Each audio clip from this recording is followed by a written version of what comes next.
The rain began to pour, and Alero began to run. Suddenly, a pit bull appeared from nowhere, angry and enraged. Alero screamed in fear, but nobody could hear her because of the noise from the rain. To make it worse, it was a lonely road and nobody was passing by.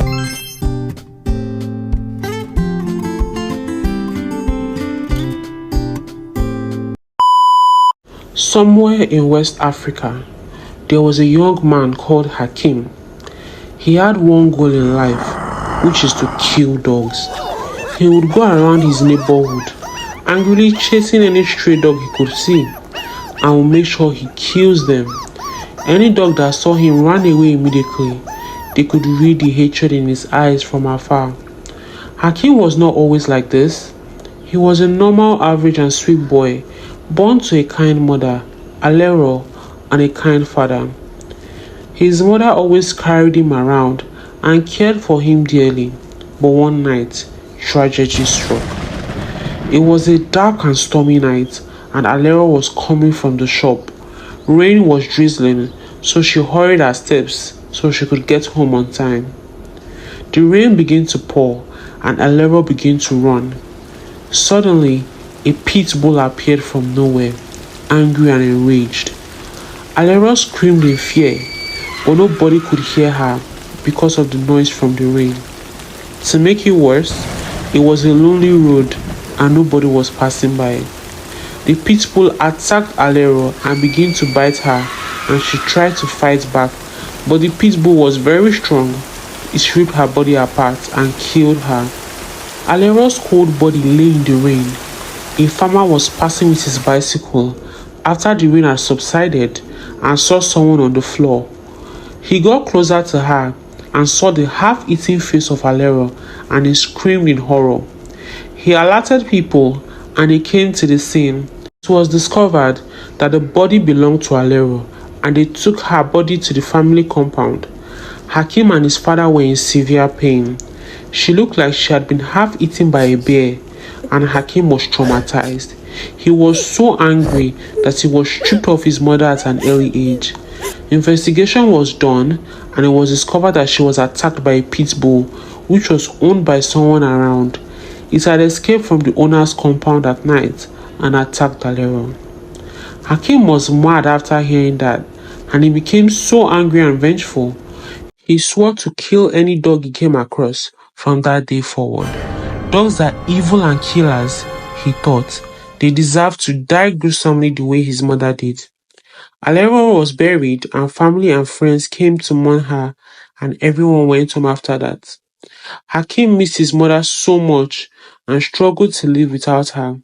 The fact that dogs were roaming freely while his mother was dead made him angry. He set foot outside and began to look for more stray dogs to kill while they ran away in fear. Years passed, and Hakeem had never healed from the pain. His father told him to move on, but Hakeem refused. He bought guns and sticks, and after work, he would take a stroll around looking for dogs to kill. One day, a beautiful lady called Simi got employed in his office. He was captivated by her breathtaking beauty and got closer to her so they could be friends. He offered to help her make her work easier, and they started a friendship. Hakeem slowly began to fall for Simi, and a few weeks later, it was his birthday. Simi decided to give him a treat and invited him to her house so she could cook for him.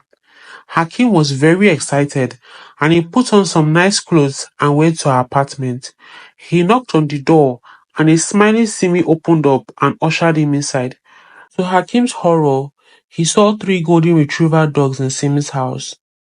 Simi noticed how shocked he looked. "Don't worry, they don't bite. They are very friendly," Simi said and smiled as the dogs jumped on him, wagging their tails in excitement. Hakim's mind flashed back to the night his mother died, and the pain and anger filled him up, but he managed to suppress it. He went to the dining and ate the food. It was delicious, but Hakim's mood had changed. What was on his mind was how to kill the dogs. "Are you okay?" Simi asked him. She noticed he was looking dull. "Why do you have three dogs?" Hakim asked.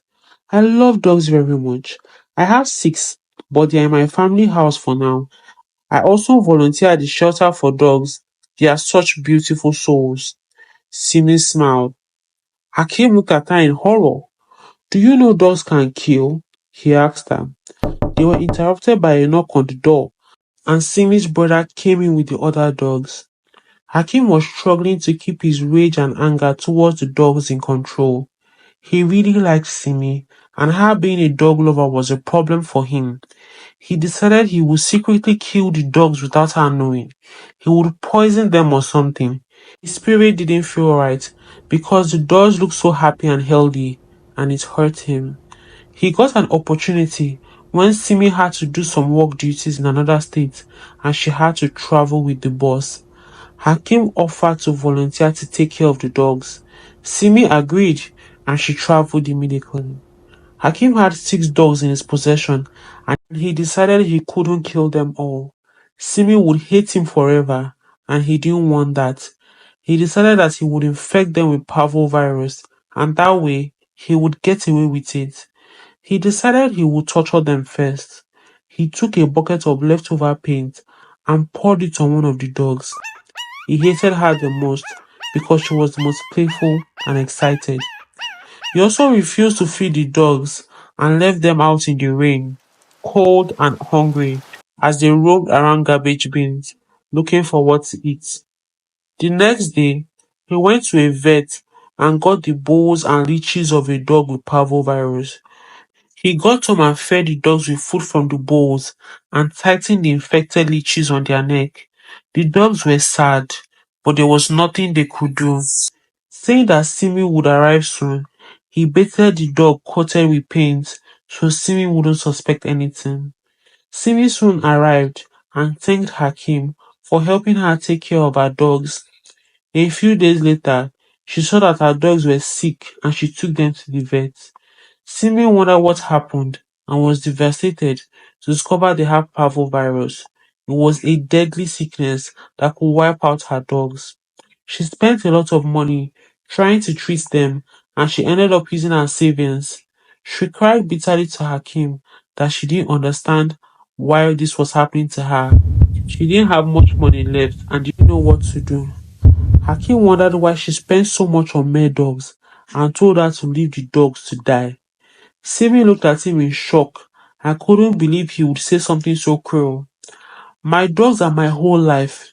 If all it takes is for me to use all my life savings to make sure they stay alive, then I'll do that, Simi said. Hakim felt bad. That it was because of him she spent so much money. He didn't think she would spend her money to make them better and offered to give her some money. Simi was very happy and she thanked him and prayed for him. Unfortunately, one of the dogs died and Simi was very sad. What's worse is that she died pregnant. Simi cried for days and refused to eat. She was sad and Hakim thought she was starting to act crazy when she wanted to bury him. Throw him into the bush, Hakim said to her. It seems like you hate dogs. What did those sweet souls ever do to you? Why would you say I should throw my precious fur baby in the bush and not give her a proper burial? Simi asked. You are making bad decisions because of the dogs. All you do is cry, and now it's affecting your performance at work. The boss has been complaining bitterly. Do you want to get sacked, especially now that you have no savings? Hakim asked angrily and stormed out. Simin begins to think she was selfish. Her attitude was affecting others around her, and even her job. Maybe Hakim is right. I should mourn and keep it to myself before everyone thinks I'm overreacting because of a dog.